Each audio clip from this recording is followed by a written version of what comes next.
Vue sur Terre part à la découverte de l'Ouest canadien. Ce territoire de montagnes et de forêts est le royaume des ours bruns et des aigles.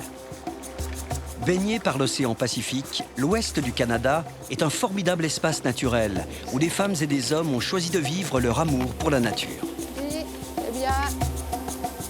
Marcel aime le froid et les grands espaces. Elle vit dans le Yukon, la terre légendaire des trappeurs et des chercheurs d'or.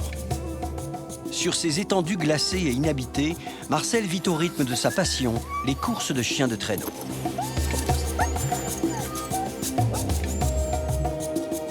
À l'ouest de la Colombie-Britannique, la terre et l'eau se mélangent dans l'archipel de Broughton. C'est ici que s'est installée Nikki. Cette jeune femme a un jour choisi de vivre en totale harmonie avec la nature. Une expérience de survie incroyable qui a forgé son caractère et changé le cours de son existence. Michael, dans ces montagnes, a trouvé l'immensité qu'il cherchait pour exprimer son art de vivre. Le ski de randonnée est pour lui la forme ultime de la quête de soi. Pour gravir les sommets, il évolue sans assistance dans un monde sauvage. L'une des premières motivations de l'alpiniste, c'est « allons voir ce qu'il y a de l'autre côté du sommet ». Et c'est ce que j'aime.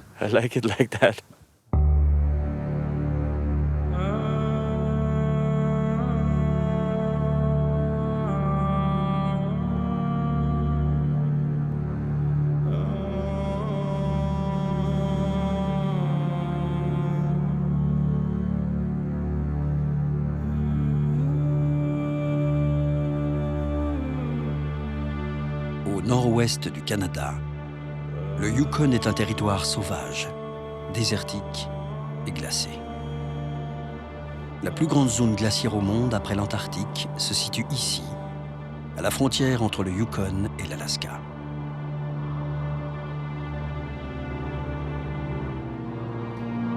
À près de 6000 mètres d'altitude, le mont Logan est le plus haut sommet du Canada. Il fait partie de cette immense chaîne de montagnes et de glaciers soumis à des conditions polaires 300 jours par an.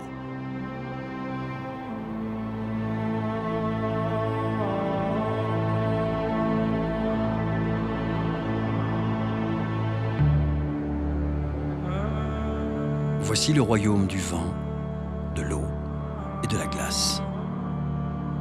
La beauté de ce monde hostile renvoie l'écho du grand chaos originel.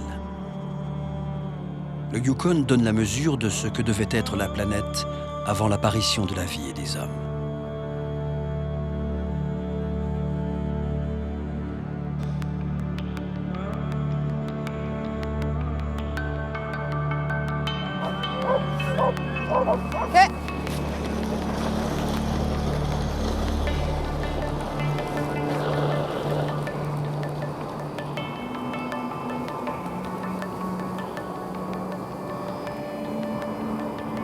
Dans cette région inhospitalière, les mushers sont les conducteurs de chiens de traîneau. Le Yukon, c'est un infini blanc et vierge. Ils ont trouvé ici un espace idéal pour assouvir leur passion.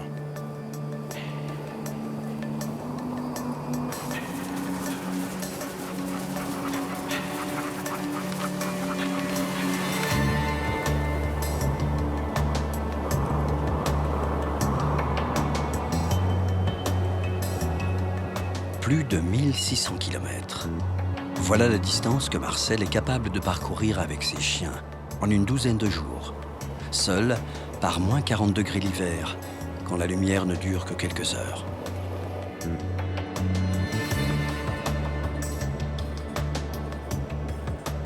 Moi, c'est un peu ma spécialité, la course de longue distance.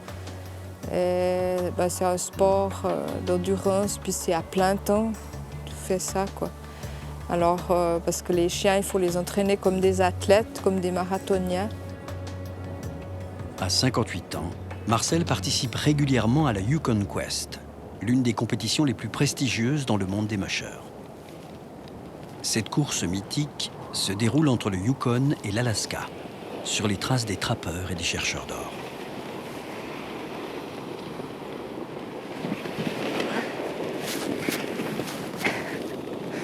Moi, c'est ça, je suis chien, je sais ce qu'ils pensent, leur façon de penser, de vivre et tout ça. C'est inné, j'ai ça depuis toute petite, je même pas... C'est plus facile, disons, pour moi de vivre avec des chiens. Je me considère un peu comme un des leurs. Ils ont tellement de qualités que j'aime. Ils sont généreux, ils sont costauds, ils sont travailleurs, ils sont performants aussi, et puis ils sont aussi affectueux. Tu sais, il y a beaucoup de choses qui font que j'adore ces chiens.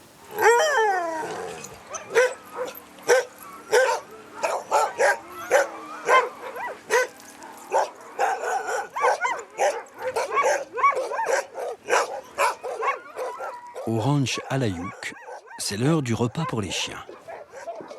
Aidé par Gilles, son compagnon, Marcel doit préparer 50 gamelles 2 fois par jour. Ces chiens sont des bêtes de course. 10, 11, 12, 13, 14, 15, 16, 17, 18. Je donne le poisson gelé parce que les chiens, ils mangent gelé ou cuit. Quand il est frais, ils n'aiment pas, ils l'enterrent parce qu'ils aiment bien le poisson un peu faisandé. Alors, comme ça pue un peu, là, moi je préfère le donner gelé.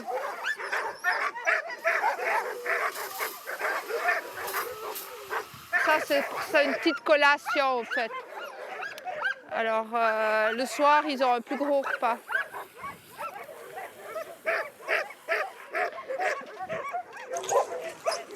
C'est vrai que tu as un chien de compagnie, c'est un peu comme le père ou la mère, mais quand tu as un chenil de 50 chiens, tu es comme une maîtresse d'école. Tu essayes de ne pas montrer aux autres, si tu as des chouchous, tu essayes de ne pas le montrer, d'essayer de faire avec tout le monde la même chose. Puis tu essayes de tirer le meilleur de chacun, bien qu'il n'y en a pas un pareil. Donc c'est un peu comme avec une classe d'enfants, il n'y en a pas un pareil, et puis tu essayes de tirer le meilleur de chaque élève. C'est pour ça que je dis que je suis comme une maîtresse d'école.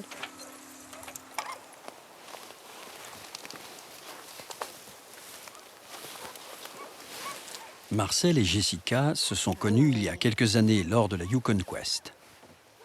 Jessica est vétérinaire, spécialiste des chiens de traîneau. La famille de Marcel s'est agrandie il y a quelques jours. Oh, mommy, it's okay. Hi, baby. Yeah, are you a good baby? Oh, I know. How are we doing? Can we see our mouth? Oh, good baby. Aujourd'hui, elles font passer leur première visite médicale aux 7 nouveaux venus dans la tribu. It's okay, Mama. Oh, there we go. There we go. There's our baby. Yeah, there we go. Oh, no, you don't get to bite it. No. Les chiots sont nés il y a 1 semaine. Ils ont encore les yeux fermés, mais dans 3 ans, ils seront capables d'affronter le blizzard et auront leur place dans la meute.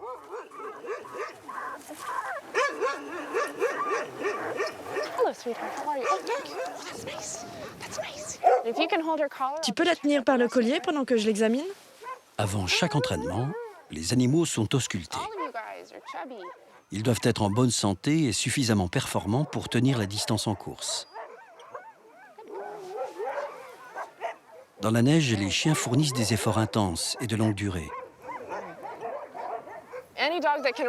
Ces chiens sont capables de courir sur des courses de 1600 km. Ce sont des animaux incroyables. Là, son cœur bat lentement. Elle est très athlétique. Elle ne se sent pas stressée. C'est une chienne heureuse, prête à partir. Oh, sweetheart. La passion de Marcel a débuté en Suisse, où elle est née, et l'a conduite jusqu'au Yukon. Ici, les conditions climatiques lui permettent de pratiquer son sport toute l'année. Au fil des ans, Marcel s'est fait une place dans le petit monde des mushers. Aujourd'hui, elle partage son expérience en écrivant des livres.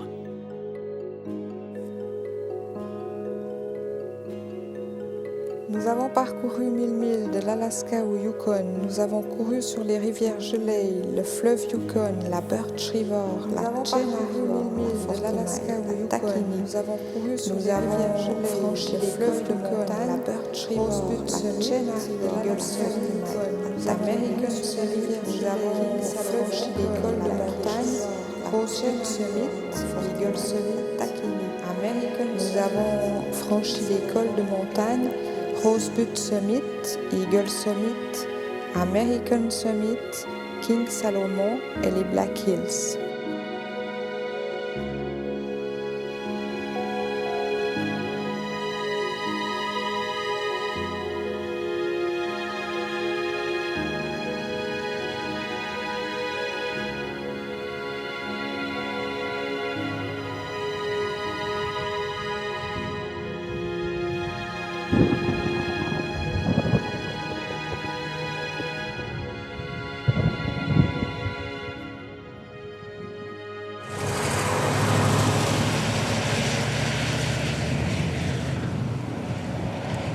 Ici, c'est le paradis.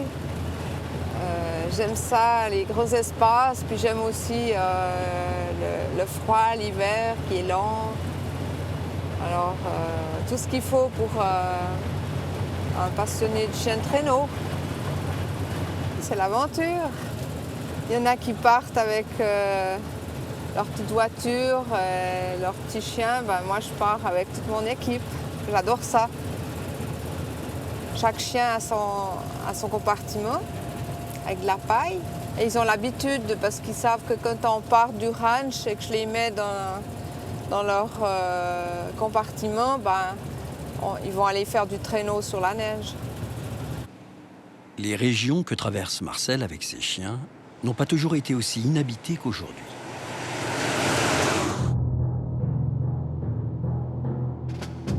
En août 1896, George Carmack, un Américain, traverse la rivière Klondike au centre du Yukon. Alors qu'il se repose le long d'un ruisseau, Carmack est intrigué par des reflets à la surface de l'eau. Il vient de découvrir une pépite d'or. La nouvelle se propage le long du fleuve Yukon et à travers toute la planète. C'est la ruée vers l'or. Des milliers d'aventuriers convergent vers Dawson City. Et il n'y a que 2 routes pour accéder au rêve de fortune. L'une maritime, l'autre terrestre. À l'époque, sur les cartes du Yukon, une phrase sonne comme une mise en garde. Quel que soit le chemin que tu empruntes, tu regretteras de ne pas avoir choisi l'autre. Pour ces hommes, il n'y avait pas de limite à leur quête. Rien ne les arrête, sauf la mort.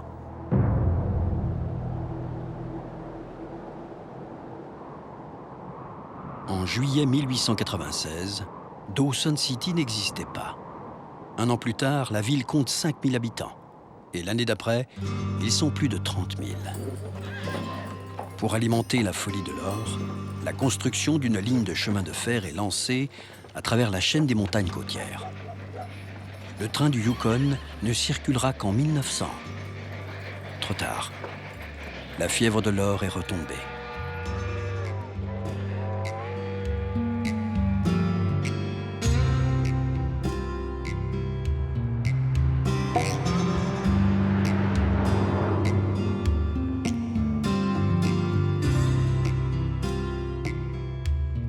Au printemps, Marcel doit faire des kilomètres pour trouver de la neige.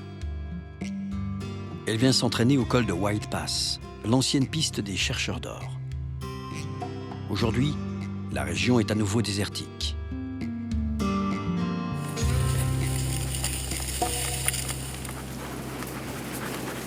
C'est bien.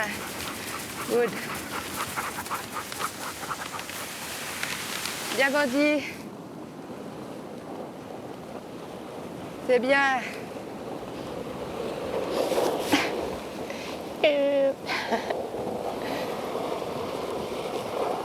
Quand tu pars en traîneau, tu es tout de suite loin.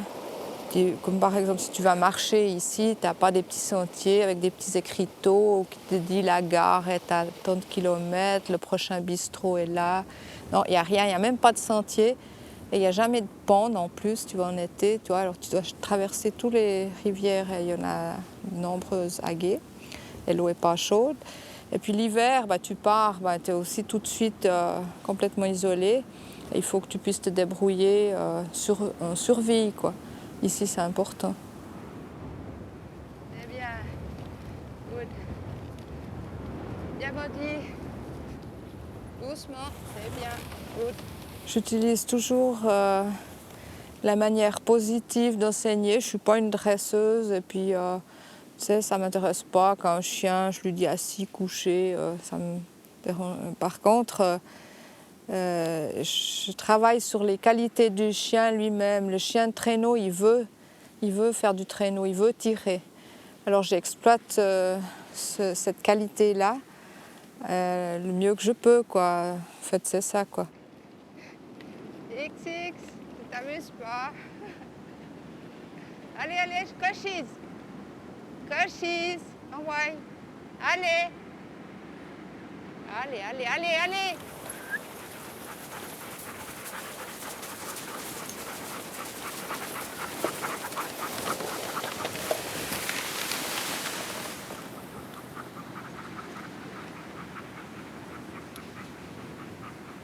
Marcel est le chef de la meute. Elle gère les conflits entre les chiens et les susceptibilités de chacun. Dis, c'est bien.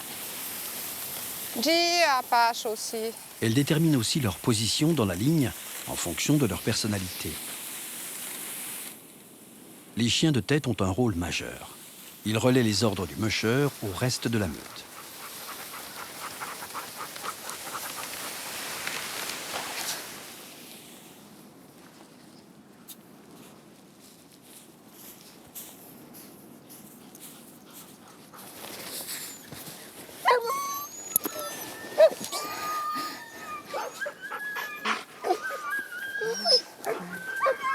Apache, le chien brun qui était en avant, là, il n'est pas à l'aise dans la neige de printemps.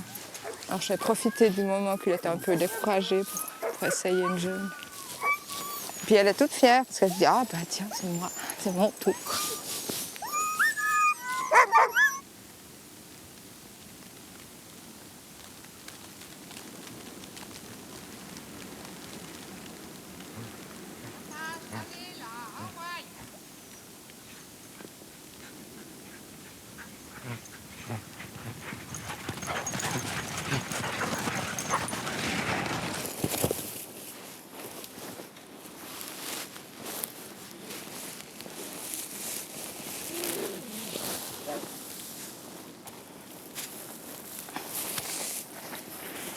On n'a pas d'horaire.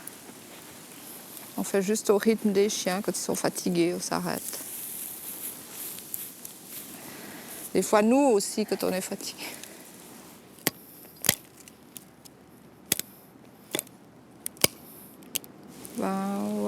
J'essaye d'être indépendante, quoi. Il faut pouvoir se débrouiller un peu dans le bois.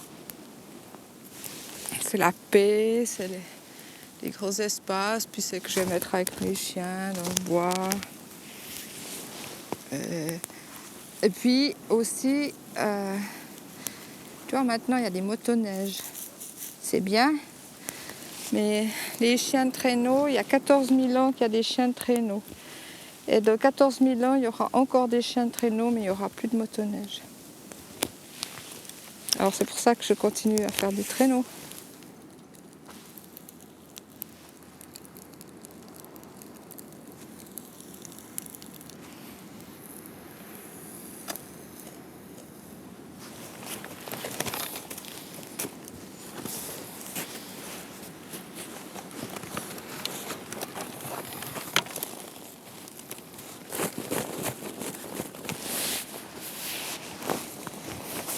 Marcel partage tout avec ses chiens. Et le soir venu, elle dort tout simplement avec eux, dehors, au milieu de la forêt.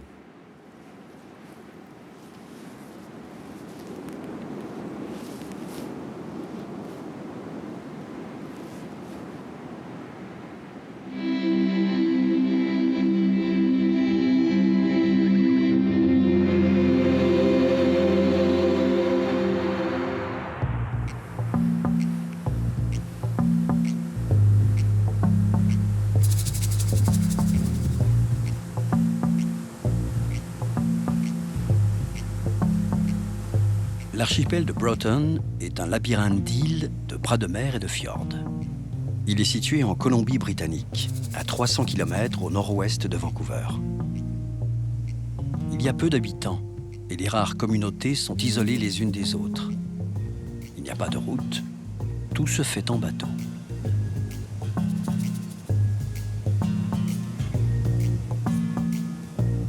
Nikki connaît parfaitement cette région où la mer et la terre se rencontrent.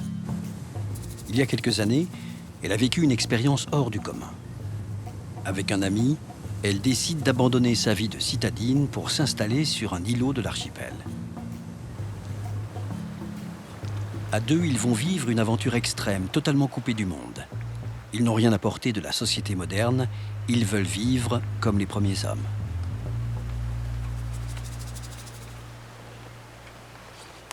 Nikki ne revient pas souvent dans la cabane qui a abrité ses rêves de Robinson.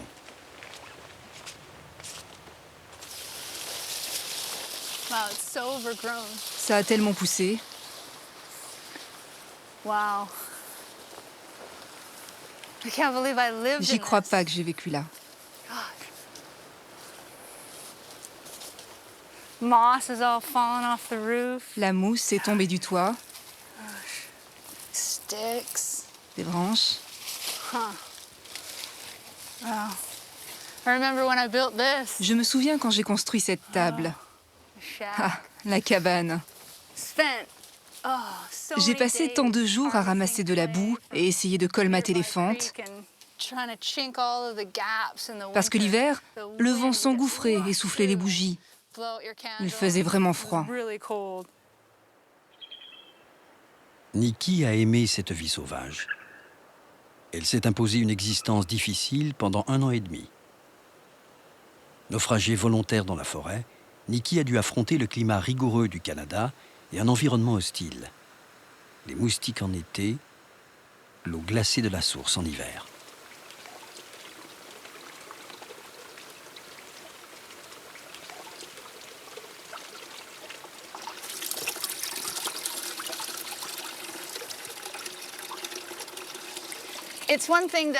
C'est une chose de faire de la randonnée, du camping le week-end, mais je voulais vraiment savoir ce que c'était de vivre dans les bois, avec les bois, et de se reconnecter avec la nature, chose qu'on a oubliée. Comment imaginer une telle expérience et pourquoi aller au bout de soi-même? Nikki voulait donner un autre sens à sa vie. Elle s'est donc tournée vers la nature et la forêt.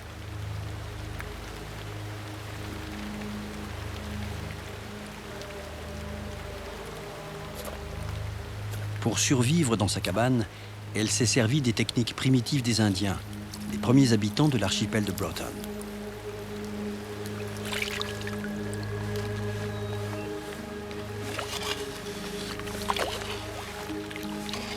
Elle a aussi appris à vivre au contact des animaux sauvages, à les observer et à les imiter.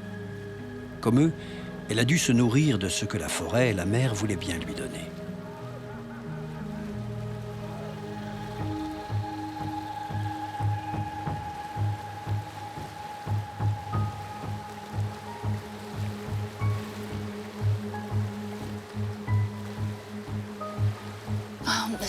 C'est un ours brun. Il y en a beaucoup par ici. Parfois, tu peux t'approcher très près, mais au début du printemps, ils sont plus timides. Ça dépend de l'énergie que tu dégages. Si tu es calme et que tu n'as pas peur, ils le sentent. Et là, tu peux vraiment t'approcher. Surtout, il faut apprendre à agir comme un ours. Si tu fais comme eux, ils ne se disent pas « Tiens, voilà un homme qui se promène en faisant du bruit ». Ils te perçoivent comme un ours. Et alors, tu peux en apprendre beaucoup sur eux.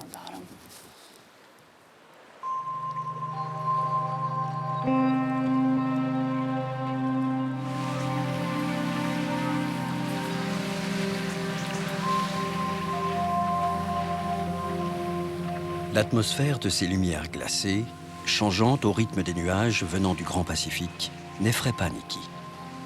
Elle ne redoute pas l'étrange qui s'en dégage et l'éloignement de ces îlots perdus. Elle aime leur mystère et par-dessus tout, ces rencontres qui l'accompagnent, l'amusent, l'étonnent. Nikki partage ce qu'elle appelle cette douceur sauvage.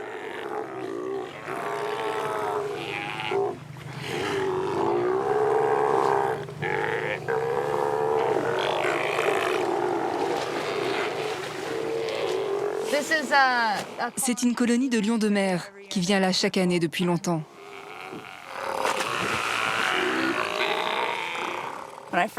La première fois que je suis venue, je ne savais pas qu'il y avait des lions de mer dans la région. Mais je les entendais rugir. Je me suis dit, il y a des monstres marins. J'ai fini par les trouver. Ils sont là toute l'année. Il peut y en avoir jusqu'à 200 ou 300.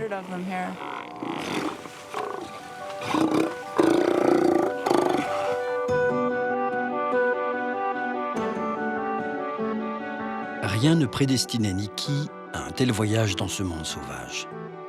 Elle a grandi en ville et à 18 ans, elle se passionne pour les chevaux et pour le sport extrême. Elle tente même une carrière dans le snowboard, dans le motocross aussi. Elle va suivre également des cours dans une école d'art, mais il lui manque quelque chose, sans doute l'essentiel. La rencontre avec la nature est un déclic. Pour elle, Nikki va tout quitter.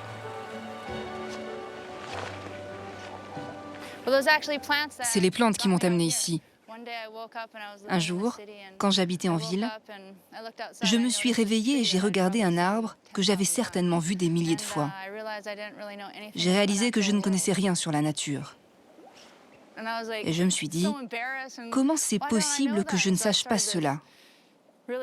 Alors j'ai commencé ce voyage dans la connaissance des plantes, ce qui m'a amené aux techniques primitives de survie. Quand j'ai appris à faire du feu à la main, je suis devenue accro et je me suis retrouvée ici, en pleine nature.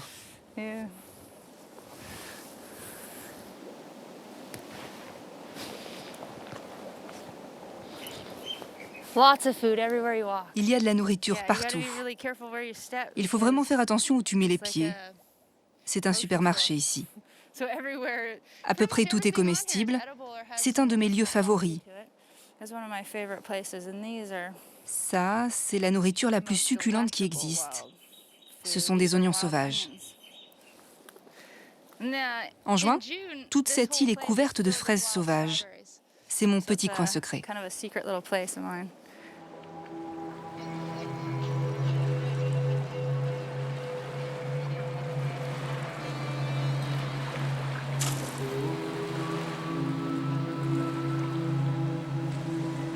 Se fondre dans la nature, être libre. En vivant ici, Nikki a fait ressurgir ce qu'elle avait au plus profond d'elle-même. Un instinct enfoui, une fascination pour la beauté du monde. Dans l'archipel de Broughton, elle a trouvé ce que beaucoup recherchent, une existence réduite à sa plus simple expression, un point d'équilibre au cœur des éléments, la terre, l'eau, l'air et le feu.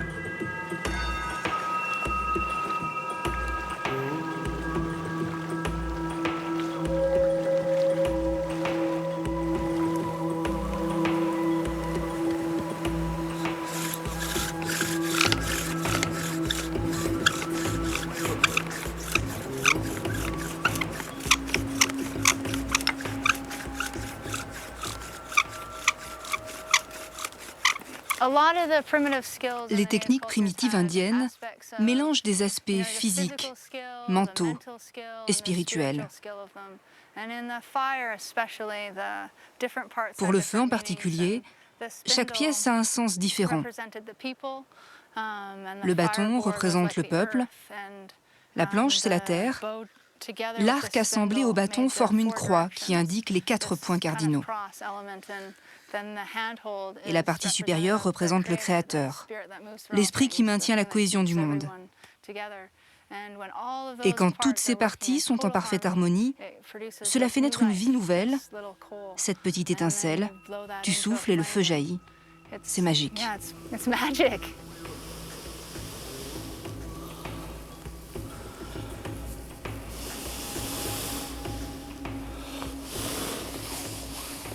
Les techniques que Nikki emploie pour préparer et cuire ses poissons sont archaïques, mais pourtant très élaborées.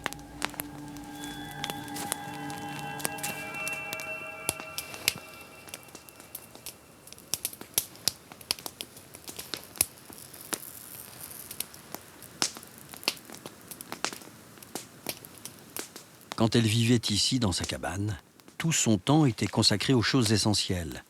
Faire du feu, trouver de la nourriture, la préparer. se nourrir. Un simple trou dans la terre, des herbes aromatiques sauvages, des branches ou des écorces d'arbres, Nikki sait faire un feu, creuser un four, pour une cuisson à la vapeur.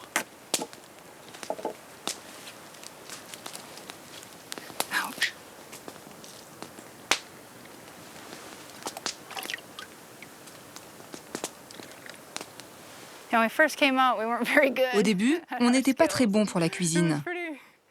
On crevait de faim. On était vraiment maigres pendant à peu près 3 mois. Ça a été vraiment dur, on a failli abandonner. Et petit à petit, on a compris comment attraper les poissons. On pagayait aux alentours à la recherche de nourriture et de coquillages. Et on est devenu plutôt bon.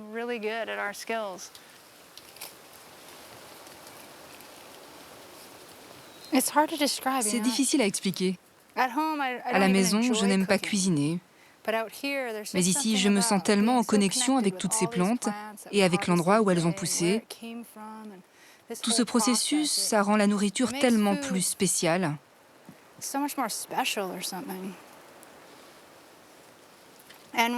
Quand je vivais dans les bois, je travaillais 2 fois plus dur et je mangeais 2 fois moins. Il me semble que la nourriture sauvage est vraiment plus riche et que ça me suffisait amplement. Et je n'ai jamais été en aussi bonne santé de toute ma vie. Parfait. C'est si bon. La présentation est un peu limite avec mes ongles noirs, mais bon, c'est succulent.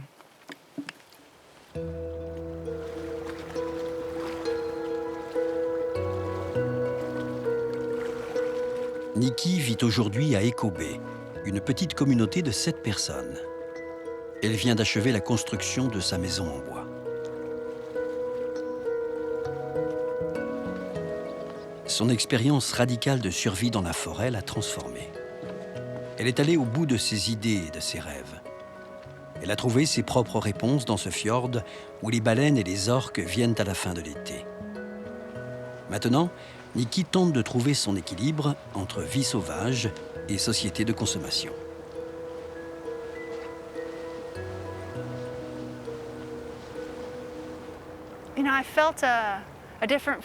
Je me sentais vraiment libre dans les bois.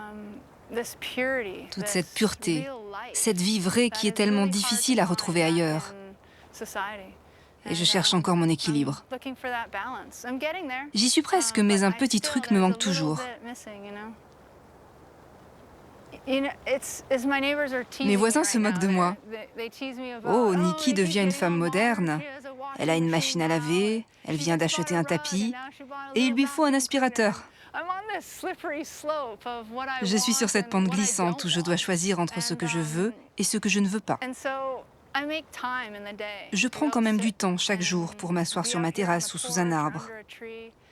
Maintenant que ma maison est terminée, je vais pouvoir me consacrer à ce que j'aime faire, c'est-à-dire me balader dans la forêt.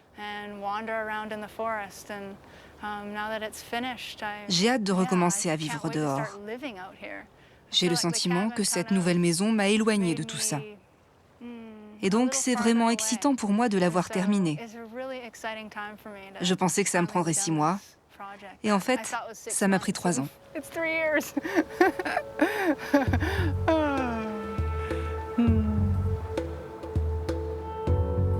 Tous les jours, Nikki sillonne l'archipel de Broughton sur son bateau. Elle rêve sans doute de se perdre dans le labyrinthe infini des îles sauvages, où s'évanouit le souvenir de sa propre expérience, primitive et pure.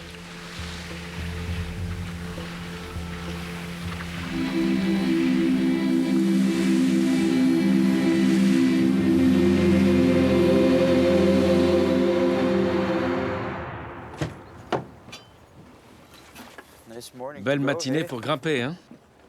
À Stewart, une petite ville de Colombie-Britannique, Michael et Hans se préparent pour une expédition en altitude. Ils ont prévu de partir plusieurs jours en montagne et de s'enfoncer en profondeur dans les immensités vierges de la chaîne côtière. J'utilise aussi la petite corde. Pour le sommet? Ouais.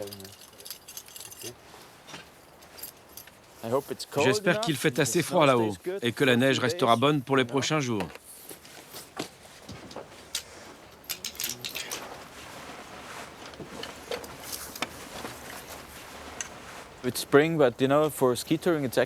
C'est le printemps, mais pour le ski de randonnée, c'est la bonne saison parce qu'on peut progresser sur la neige gelée du matin.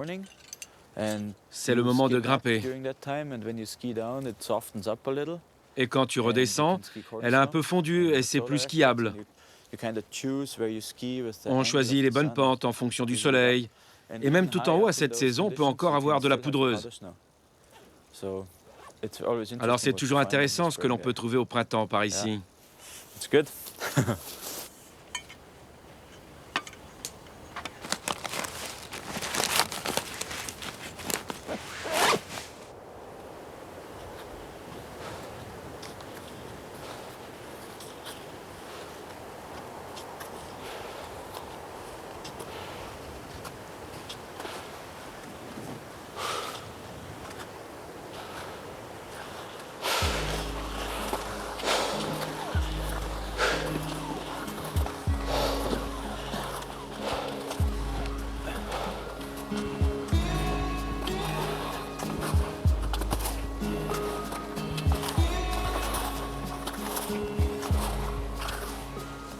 Le ski dans ces régions désertes est un engagement total, où la moindre erreur se paye cher.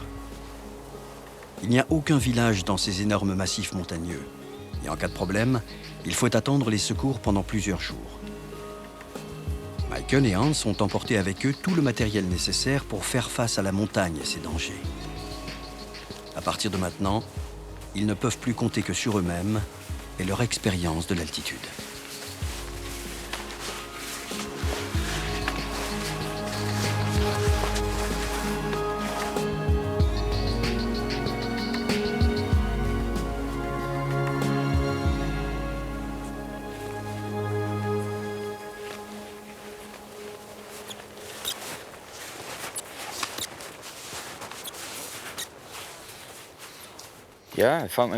J'ai trouvé mon endroit pour vivre.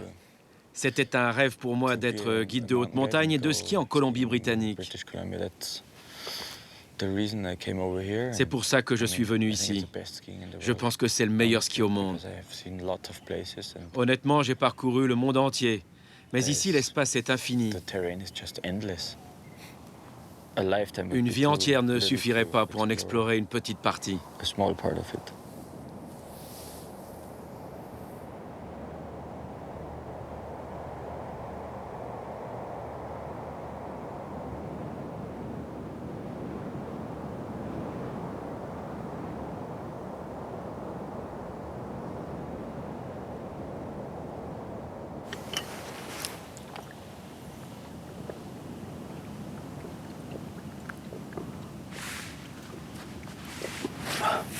You want to?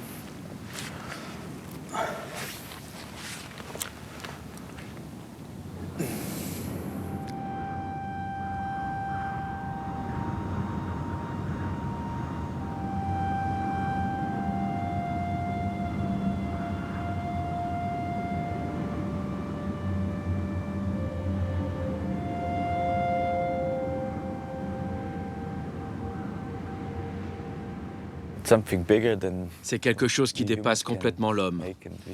On est juste autorisé à traverser ces endroits et à les admirer. Il n'y a rien de mieux. La Terre a toujours été semblable à cela. Nous sommes juste des invités ici. On y pose notre regard. Et plus on en voit, plus on a envie d'en voir. C'est sûrement pour ça qu'on fait ce genre de choses.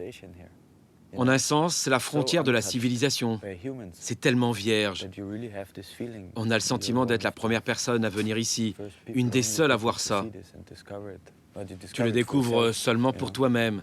C'est ça ton propre voyage.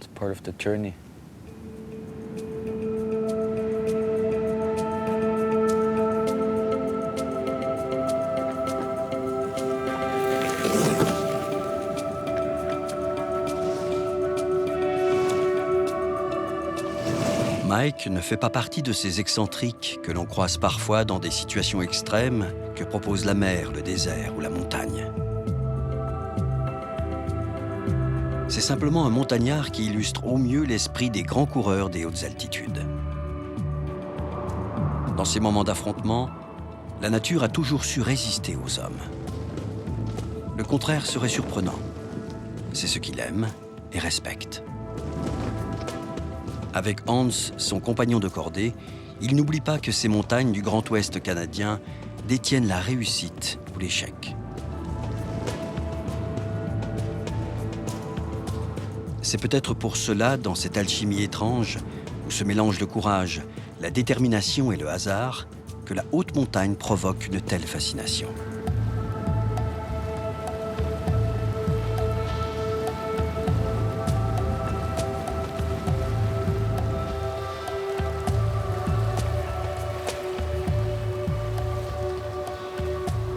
Très jeune, Mike devient photographe professionnel et parcourt le monde.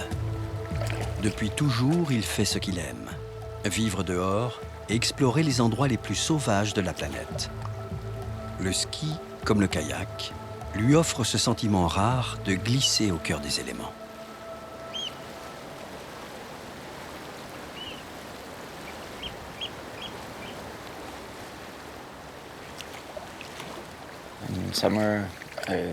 En été, je fais de l'alpinisme et beaucoup de kayak. Je pars en montagne avec mes chevaux et je chasse aussi avec eux. J'ai également une passion pour la pêche à la mouche. Je suis guide de pêche en automne. En fait, ça dépend. Tu choisis tes activités en fonction des saisons et de tes envies.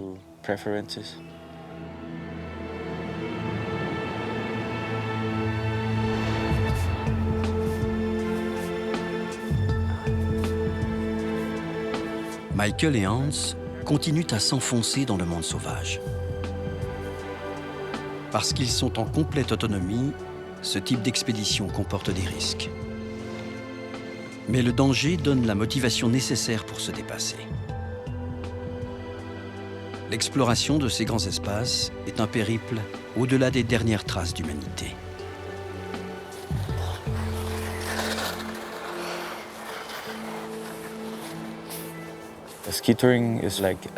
Le ski de randonnée est comme un voyage, une traversée dans les montagnes.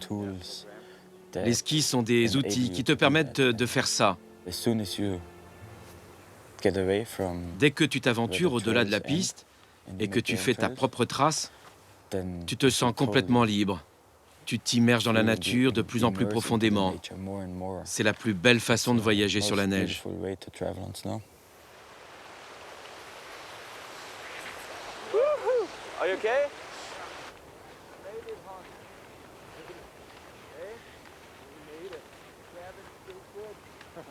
La cabane de la Happy Valley offre un bon abri pour la nuit. C'est un ancien refuge de chercheurs d'or et de mineurs. Michael s'en est servi plusieurs fois comme camp de base lors de précédentes expéditions.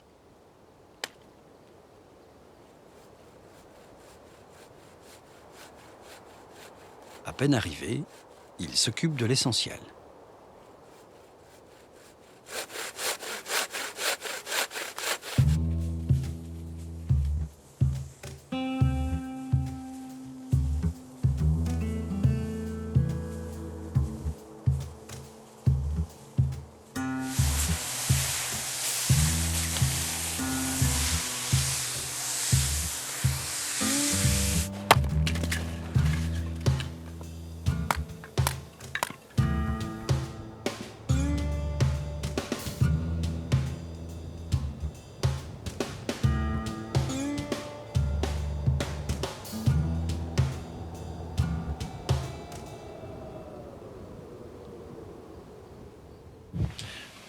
Hey man, where did we get weighted out today?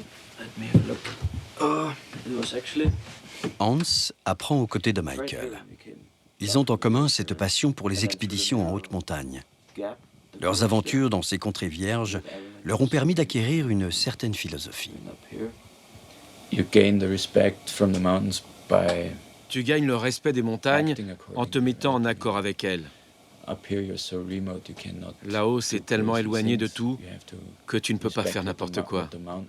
Il faut respecter ces régions sauvages, et c'est ce que tu dois faire chaque jour.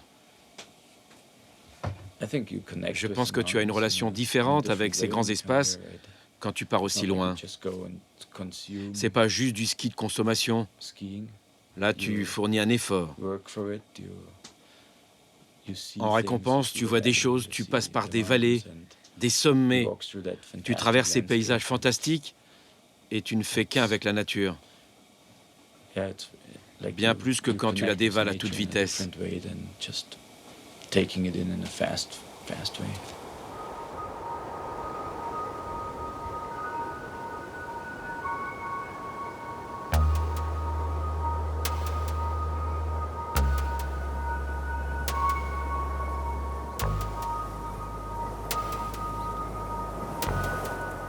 Ce matin, la montagne offre ce qu'elle a de plus brut.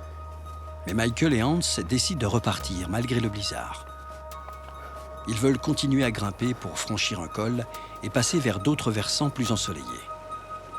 En fait, avant la nuit, ils espèrent tenter l'ascension d'un sommet de l'autre côté.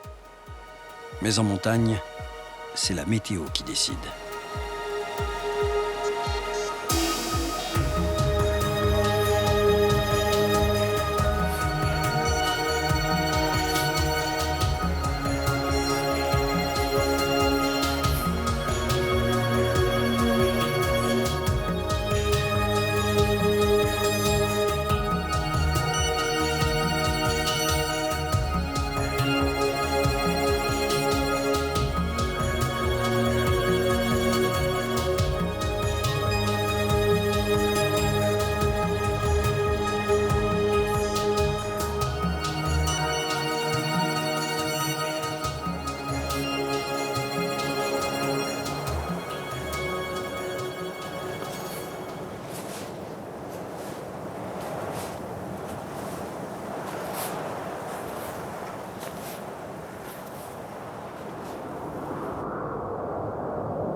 On a le temps de réfléchir quand on monte à ski. Toutes sortes de pensées me traversent l'esprit. Je pense que je m'ouvre au monde. Par exemple, je jouis d'une lumière un peu spéciale. Et je me dis, tiens, il y a des nuages qui arrivent. Et ça me fait m'évader. Tu fais vraiment partie de ce qui t'entoure. Car ce qui compte à l'instant présent est là, juste devant toi.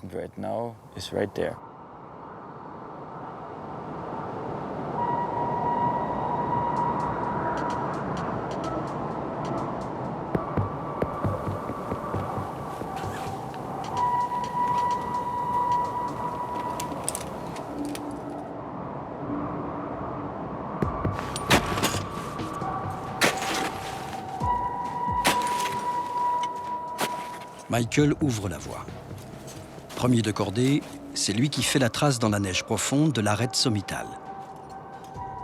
Restez concentrés, unis vers un même objectif, atteindre le sommet.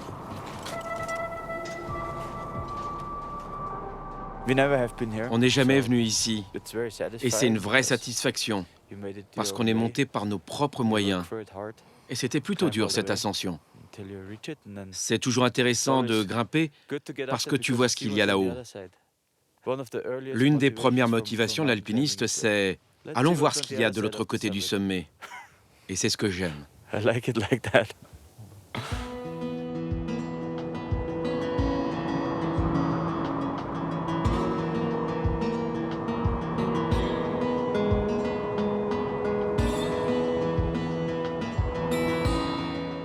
Dans cet univers de silence, les hommes doivent être en éveil et intègres. Les sommets de la Colombie-Britannique sont adossés au monde. Cet État de l'Ouest canadien abrite les plus beaux massifs de la planète, et on ne vient ici que pour effleurer leur beauté.